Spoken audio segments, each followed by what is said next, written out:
So hello everyone, how are you today? I like to see your faces, smiley faces. It's wonderful to be with you this morning with our wonderful Sangha here and at home. Hi everybody at home.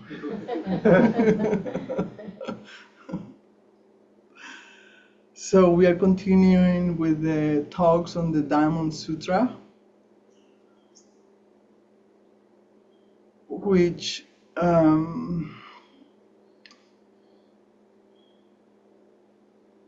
I first thought that when I needed to start giving talks that I would just go through all the koans again and then because that's where I left it when I stopped giving Dharma talks.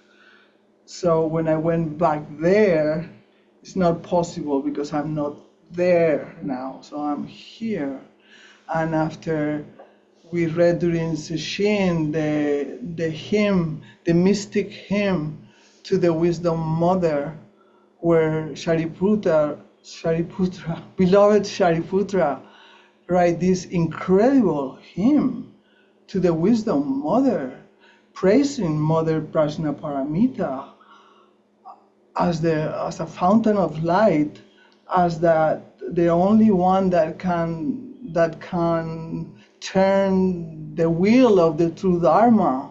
I mean, it's just such an incredible hymn, and that this is coming from the Prajnaparamita Sutras that Nagarjuna recovered, or the legend said that Nagarjuna recovered. And I just recently found this hymn to Prajnaparamita that Shariputra is coming out from the heart of Shariputra, and he sings this hymn, which blew my mind and heart, everything. And then the most incredible thing is that the Buddha says, or everything you are saying is correct, or is as you said it, beloved Shariputra. And I found it so touching, that this enlightened man, and I include great Subhuti, great enlightened beloved Subhuti, as part of these men that honor the sacred feminine in themselves, including the Buddha, and that we are not very familiar with this. And it's in this hymn that is part of the Prajnaparamita Sutra. And listening to the service this morning, we use Prajnaparamita almost after all the chants, and that we don't even know who this Prajnaparamita is, but that these very enlightened men, honor this great mother in their hearts. For me, it's just, after I wrote The Zen Priestess and the Snake, I wrote the Awakening of the Sacred Feminine, in Spanish meant El Despertar de lo Sagrado Femenino. And just after that second book was published, I found this hymn, and it's like opened to me a whole new vision of the importance of the Great Mother in our tradition, and also in the heart of these very, very, very enlightened people, which are I cannot say idols, because there are no idols, but they're my companions. I live here alone. Roshi is on vacation. He's in Oregon, and I just feel the companionship of this incredibly enlightened man. And so the story was that when I tried to start teaching koans, it's like, I'm not there. I was there, I'm not here. So what came from me is the Diamond Sutra. I have not read the Diamond Sutra before. I had no idea about the Diamond Sutra, but I have a very old copy of the Diamond Sutra. I opened it up and I said, that is attributed, at least the origins of the Diamond Sutra, to Nagarjuna, and is another of these companions that I have, Nagarjuna, the great Nagarjuna. So the more I go in depth on the Diamond Sutra, it's so deep and it's so wonderful, and it's the experience that always the Buddha at the beginning presents the form side to Subhuti, and then Subhuti presents the empty side, the no side. So there is always an opening. I was telling you, it's like going through a mountain road, high mountain, and suddenly the road starts going down and opens the view to vast emptiness, to the vast emptiness of big space. And if we are practitioners, then we can experience that. Our mind can open like that. We can feel that expansion that this sutra presents. I assigned 3 sections for today. If we get through the first section, I'll be happy. And then you have your homework done for the next sessions. The language of the sutra is a little bit difficult, but I've been using the website of a man, a scholar of the Diamond Sutra. His name is Alex Johnson, and he has used 15 different translations to come out with a new rendition of the Diamond Sutra version that is a lot easier to understand. It's more in a language that we can understand.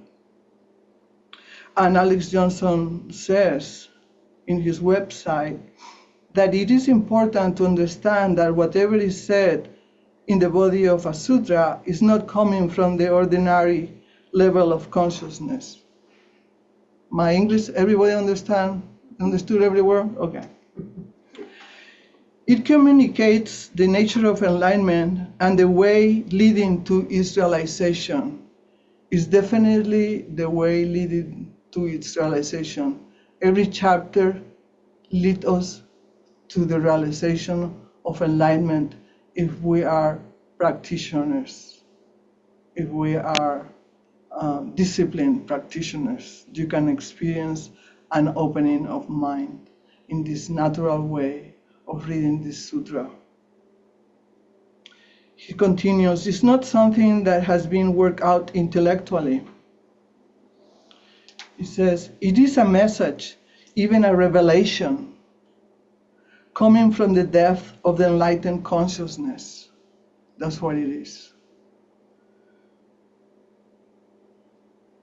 The depth of Buddha nature, the depth of Prajnaparamita nature, the great mother of all the Buddhas.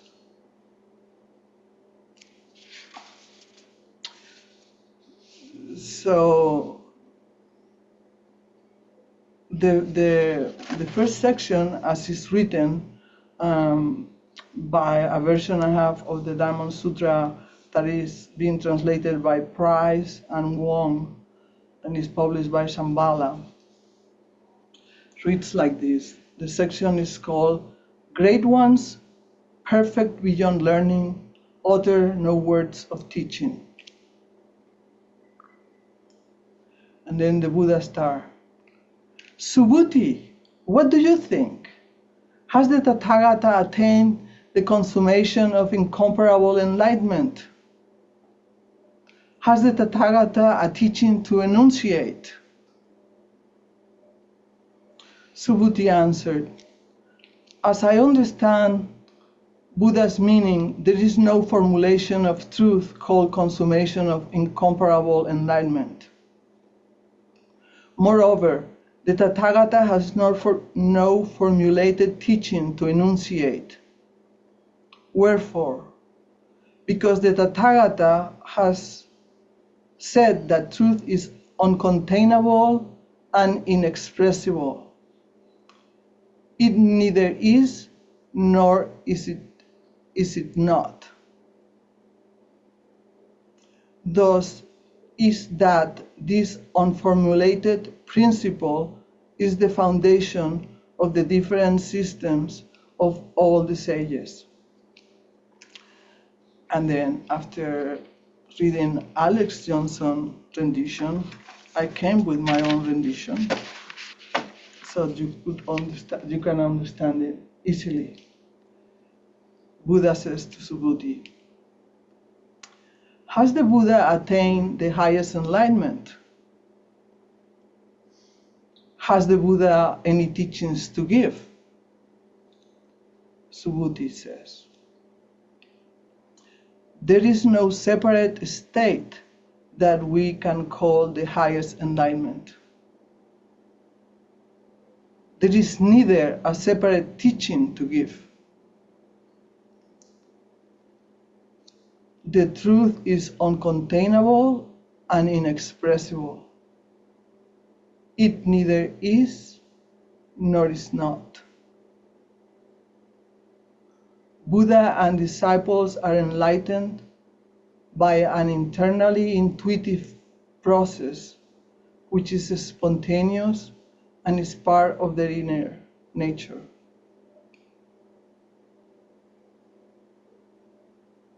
As you can see, how the depth of this chapter, and is kind of all the chapters that I have seen until this one, which is section 7, always start like this: a formulation, a question from the Buddha to Subhuti that always present the form side, and then Subhuti is in charge of presenting the emptiness side, the deeper side, the side that have no attachments to anything, the side that is free, like that valley that is all space. So Subhuti is presenting that space.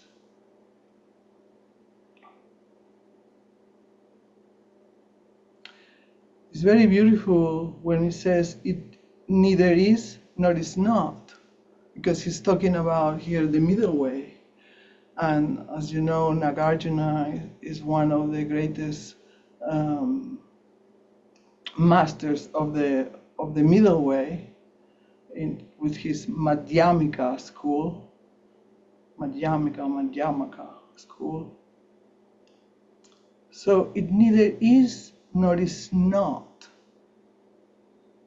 The discriminating mind always need to have yes or no, this or that. But there is the middle path.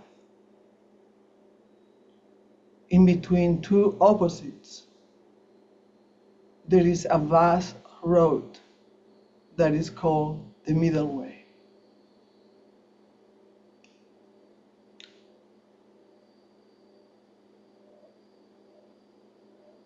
It neither is nor is not.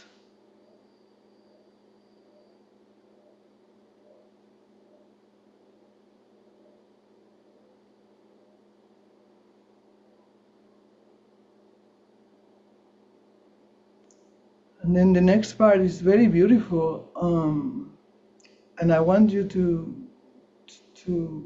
really take this to heart, to inquire about this, to see the depth of what Subhuti says next. The Buddha and disciples, which means all of us, we are enlightened by an internally intuitive process.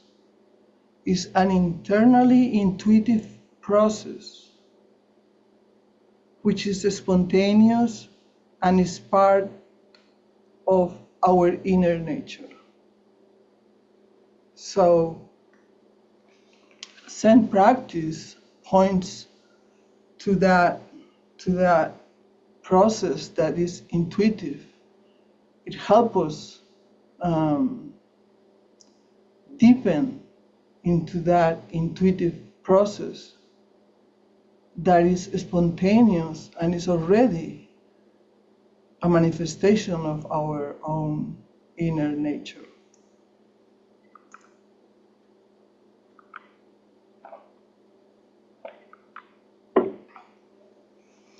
I was I was so moved by that last part, and I recalled this morning, yesterday when I work on this in more depth,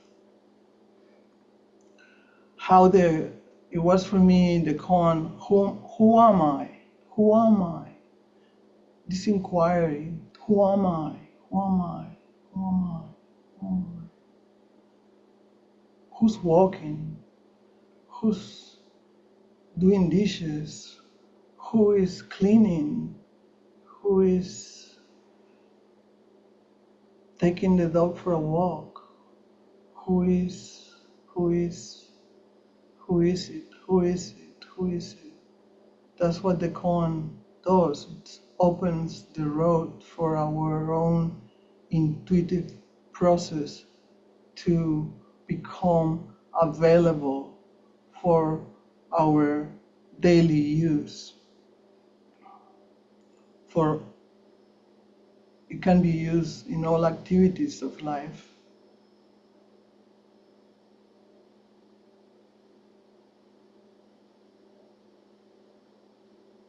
Having grow up, not until I was about 10 years old, I had a fantastic childhood, fantastic, a fairy tale childhood. After that time, after 10, things changed drastically. I lost contact with my own inner nature. I became blocked. I could hardly speak. I definitely could not express any emotions. They were all like bundled up, blocked inside my body. And then, becoming an adult, carrying that in, I ached. I ached a lot. Not knowing what my ache was, I ached a lot. And then it was when I came to Zen practice and I started to engage in retreats and retreats and retreats and retreats. And that I work with the koan, who am I? That I felt for the first time that I was returning to my lost home. And I think that koan had continued working in my life for all these years and continues to this day as I still discover who am I, who am I, as I connect with my own Prajnaparamita nature.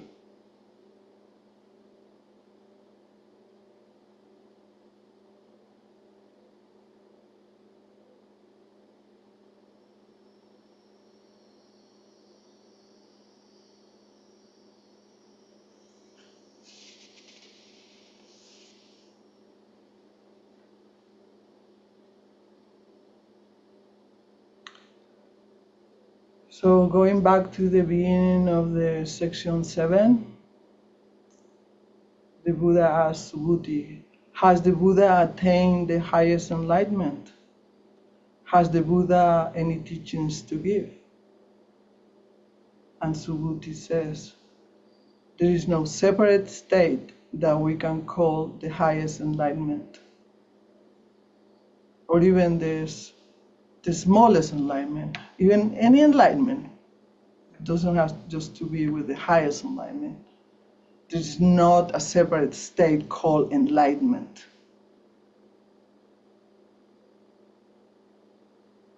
Therefore, there is neither a separate teaching to give.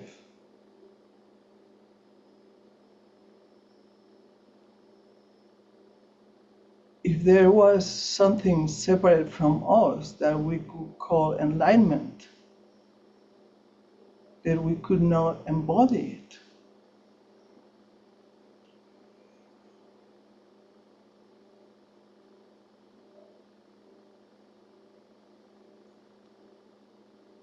And then the teachings emanate from that embodiment, so they are not separate either. This makes me remember the koan of the Mumon Khan, Daitsu Chiso Buddha. Many of you, I think you remember Daiso Chiso. We have feel some kind of affection to Daiso Chiso. Admiration to Daiso Chiso Buddha. And I brought the koan for you. Once a monk said to Master Jo, Daitsu Chiso Buddha did sasen on a Bodhi seat for 10 kalpas. In other words, he did sasen for an infinite time. A kalpas is almost infinite time, so imagine 10 kalpas. Buddha Dharma was not manifested, nor did he attain Buddhahood. Why was it?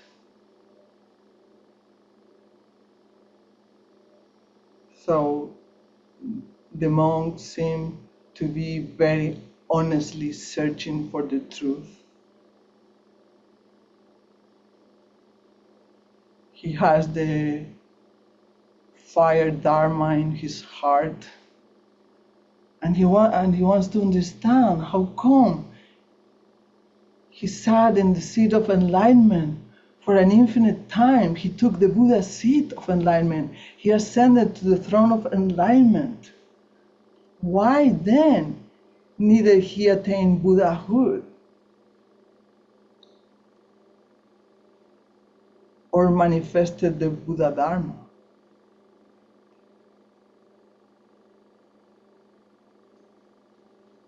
Jo said, your question is splendid indeed. The monk persisted. He did practice ascent on a Bodhi seat. He did ascend to the throne of enlightenment. Why did he not attain Buddhahood? No, he's really perturbed by this, disturbed more than perturbed. Why did he not attain Buddhahood?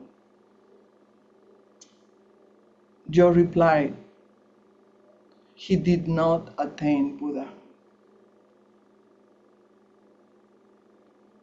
So, in light of what we just discussed about the Diamond Sutra this morning,